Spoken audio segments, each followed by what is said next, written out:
Atëherë, në këtë 27 vjetor të masakrës së Reçakut, edhe njëherë përkujtojmë të gjitha viktimat e kësaj masakre të lahtarshme,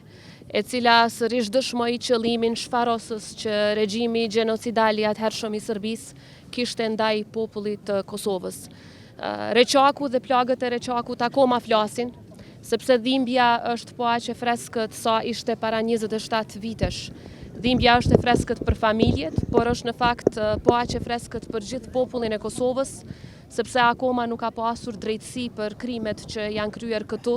por edhe në pjesë tjera të Republikës së Kosovës. Edhe pas 27 vitesh, Serbia vazhdon me po të njëjtat politika dhe me po të njëjtën mendësi, sepse mohimi i krimit, siç po bëjnë ata me mohimin e krimit të Reçakut, është krim i dyfisht.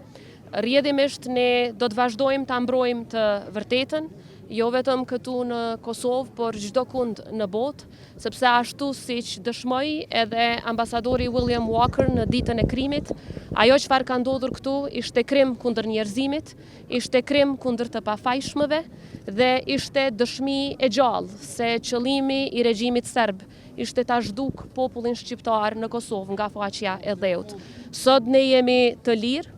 Sot gëzojmë lirinë, pavarësinë dhe demokracinë në shtetin tonë sovran në tërë territorin e Republikës së Kosovës, për shkak se themelet e shtetit tonë janë të forta dhe janë bërë të forta me sakrificën